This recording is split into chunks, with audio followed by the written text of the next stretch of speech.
مساء الخير أحبابي الغالين، واليوم جولتنا وين؟ راح أخذكم بقرية يشيل برج. كان يسكنها الرومان منذ العصور القديمة، وبعد مرور العصور سكنها اليونانيين، يعني هو يسكنوها الرومان والبيزنطيين قديما، والعصر النحاسي والعصر الحديدي والعصر الذهبي. المهم هذا العصر الروماني القديم، عصر اليونانيين، بنوا هذه الكنيسة. تعالوا نتجول بالكنيسة ونشوفها، نشوف معالمها، هاي مراحل تطورها. أكيد طوروها ورمموها. من أدخل هاي الكنيسة، هي بيت السلام والسكينة، تهمس أرواحها بصدق. الجدران تحكي بصمت. المقاعد، سابقا كل شمعة بالكنيسة كانت تروي قصة. شوفوا الرسوم، شوفوا الحياة، شوفوا الجدار. هذا مشطل الزوالي ومقص الزوالي، المنجل كانوا يحصدون به. هاي الربطات القديمة، الشالات، هذا السلم القديم، النوافذ تصمت في الخارج، لكن تبقى الترانيم الكنيسة تملأ القلب دفئا. قديما كان يلتقي فيها الإنسان بسلام الداخلي بين ألحان القداس وعبير البخور. تشعر بأن السماء هي أقرب مما تظن عندما تنظر إلى مكان الشموع. إلى كل ركن في الكنيسة يحمل كلام، يحمل صدق. هي وطن صغير في قلب كل مؤمن يلوذ به الحنين. هذا الضوء المتسلل من النوافذ الملونة يشبه القلوب الضعيفة. هناك صدى بين الأجراس التي تنحني الدموع وتولد الطمأنينة. هذه الكنيسة المهجورة تشعر برموزها منذ زمن بعيد. لا أجراس تقرأ، فقط صدى ريح يمر من بين الجدران والنوافذ. حتى بعد أن غادرها الجميع بقيت تهمس وتحكي بين الشوق. تنبت الذكريات لا أعشاب، يهمس الماضي.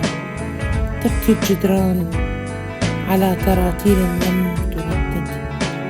انظروا إلى الرسوم، إلى الأعمدة، كل حجر فيها يحتفظ بصلاة لم تكتمل، وكل مقعد ينتظر راكعا لم يعد.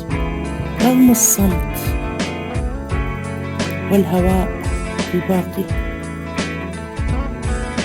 نشم رائحة بخور ونرى شموع لم تنطفئ.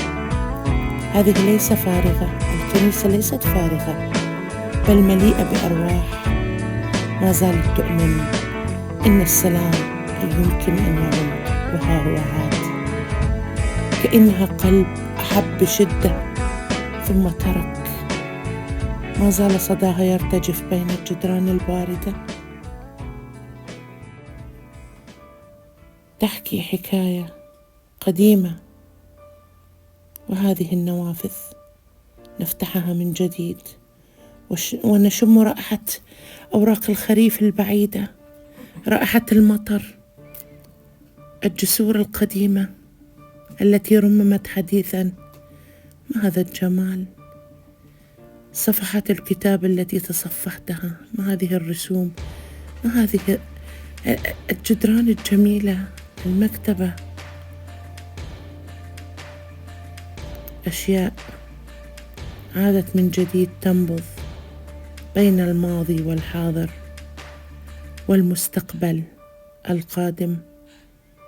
انظر إلى البلاط، إلى الأعمدة الفولاذية التي قاومت كما قاومت قلوبنا. انظر إلى البلاط القديم، كم من مشى في هذا البلاط، من قداس، من ناس محتاجة الدعاء، من قلوب ضعيفة، من ناس مريضة تطلب الرجاء من الله للشفاء.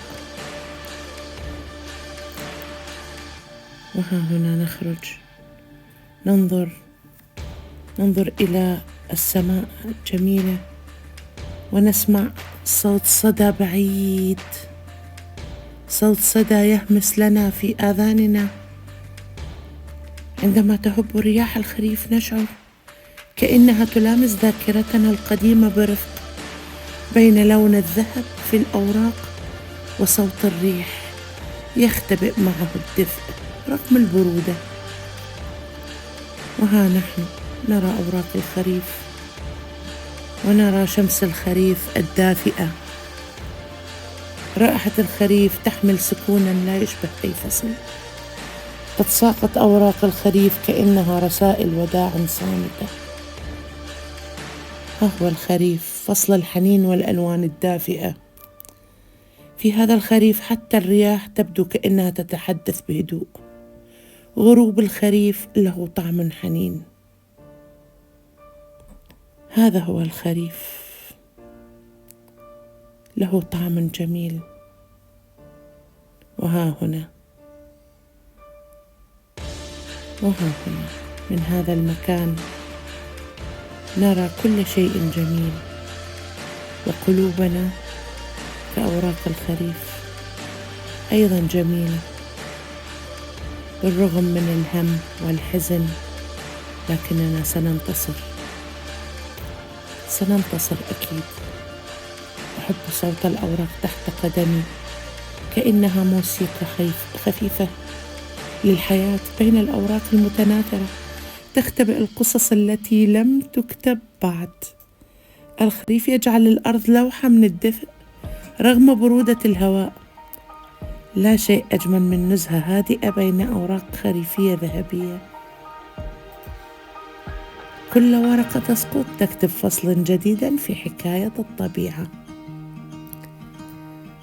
هذه أوراق الخريف لا تموت، بل تعود إلى الأرض لتبدأ من جديد. الحمد لله، الحمد لله. ها هنا نحن نودع هذا المكان الجميل. ربما سنلتقي